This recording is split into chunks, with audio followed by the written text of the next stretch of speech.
Good morning mga mahal kong katrupa at kababayang Pilipino. Ngayong araw tayo natutuwa dahil sa 64 days natin pagbablog. Kumita tayo ng 750 pesos. 700 5, 6, 7, 750. 64 days na pagbablog. Araw-araw magagawa ka ng video. Gigising ka ng umaga. Pawis at dugo ang puhunan bago mo makuha yung 700 pesos. 750 pesos. Oh. Ito'y patunay na mayroong pira sa Facebook sa pagbabloging. Pero sa katulad kong baguhan sa pagbablog, dugo at pawis ang puhunan bago mo makuha yung 750 pesos sa 64 days. Araw-araw, pinakamahina kong video at picture 7 to 10. Pag dinivide mo yung 750 sa 64 days,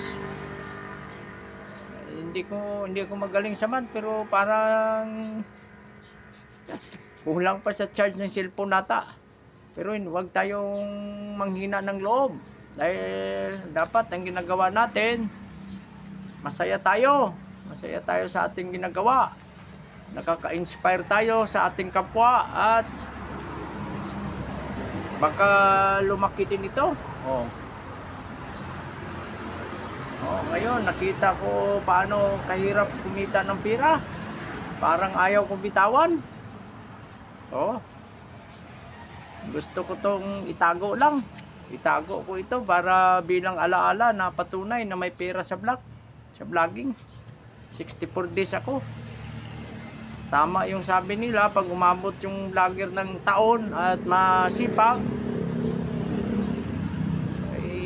baka nga kumita ng minimum wage pag kinumpyut. Pero grabe ang hindi basta-basta.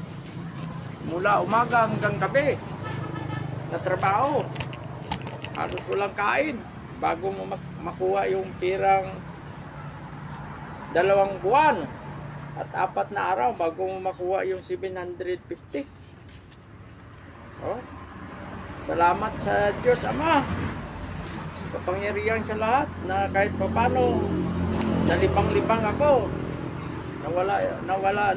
nabawasan yung stress ko. Hindi man totally nawala, pero nabawasan yung stress ko.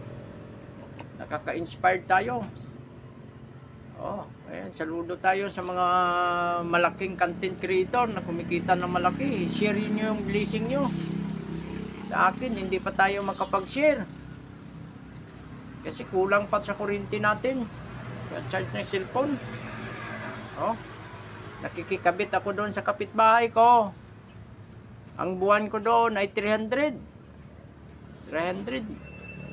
2 buwan ay 600.